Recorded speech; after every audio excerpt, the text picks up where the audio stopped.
Hello and welcome to Valuechain News. I am Naomi Oleribe. First, the headlines.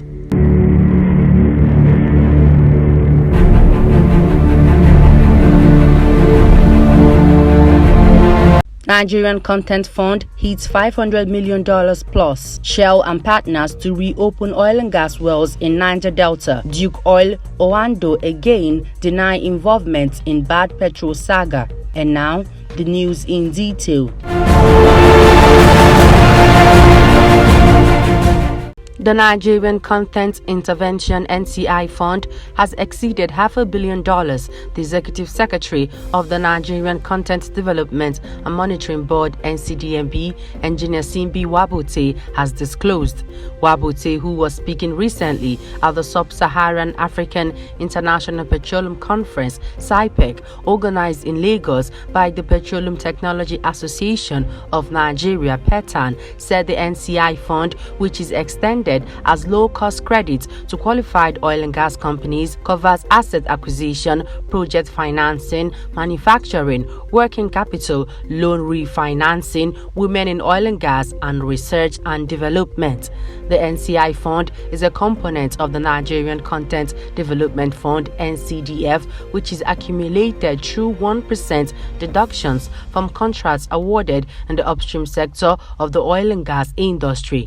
Wabote added that the board is using the NCDF to catalyze the construction of modular refineries, gas processing plants, LPG terminals, and bottling plants. He canvassed for the replication of a similar fund at the continental level to be utilized for the development of huge mega oil and gas projects, particularly as world financial institutions were getting reluctant to finance hydrocarbon-related projects.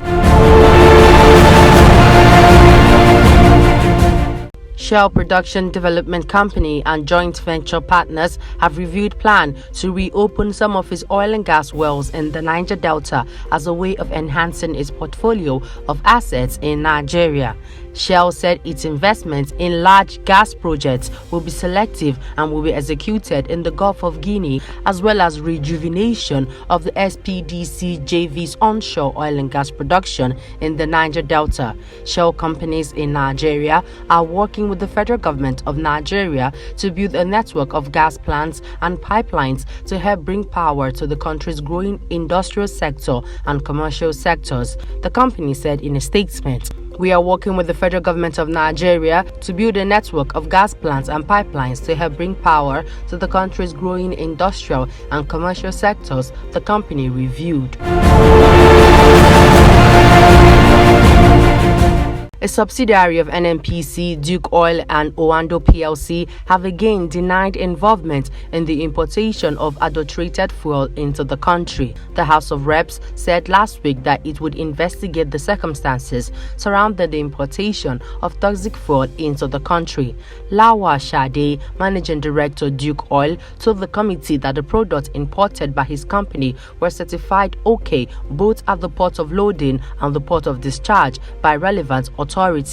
He, however, said they were notified by the Nigerian National Petroleum Company (NNPC) a few hours after the discharge that the product had some particles which made it to discontinue the process. The cargo discharged and the vessel sailed. It was just after 24 hours of operation then Duke Oil was notified by the NNPC that there was a complaint from some of their customers that the cargo has some particles. Similarly, the representative of Oando PLC, Afanga, said that the firm's product met the Nigerian specification. It is important to note that the PMS cargo that was supplied met other Nigerian contractual specification. It was confirmed by the mandatory tests that were conducted at the loading ports in Europe and before discharge in Nigeria by an independent NNPC quality inspector, he said.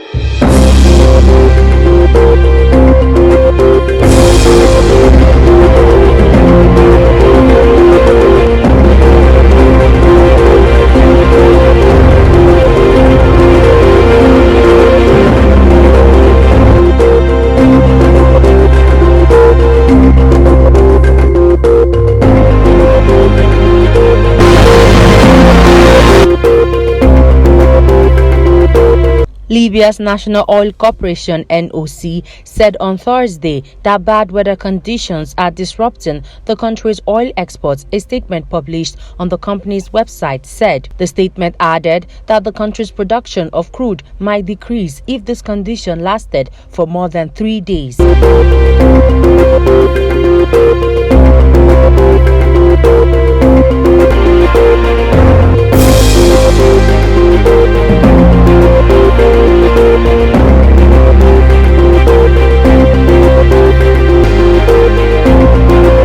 As the Russia-Ukraine crisis unfolds, the massive gas import routes via Ukrainian trunk pipelines may stop at any point. Global Data's senior oil and gas analyst Veronika Kostova warned that this brings an immediate threat to Europe while withdrawals from gas storages continue to rise. Kostova added that it is doubtful these gas storages will reach 2018 historical low. An alternative source of gas is US LNG imports, but volumes will be constrained by capacity. However, medium-term increases will depend on new projects with the likes of Rio Grande, which has already seen a delay, Kostova said.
The federal government has restated its commitment towards reducing high inflation rates in the country for economic growth. The federal government, however, noted that though the Nigerian economy had consistently moved in the right direction for some time now, its impact on people's life was yet to be fully felt. The Minister of State for Budget and National Planning, Clement Agba, who made this known while speaking to newsmen at Abuja after the Federal Executive Council's weekly virtual meeting on the latest gross domestic product (GDP) figures released by the National Bureau of Statistics (NBS), reiterated that the economy has been making a lot of progress given its consistent positive performance in recent times. Citing the National Development Plan 2021 to 2025, the minister emphasized that work on reviving the economy is a continuous process, adding that he could not provide definite timeline that inflation will be reduced to an appreciable level. Before we end the news, here's a recap of our headlines. Nigerian Content Fund hits $500 million plus. Shell and partners to reopen oil and gas wells in Niger Delta. Duke Oil, Owando again deny involvement in bad petrol saga. And that's the news. I am Naomi Olewibe. Good evening.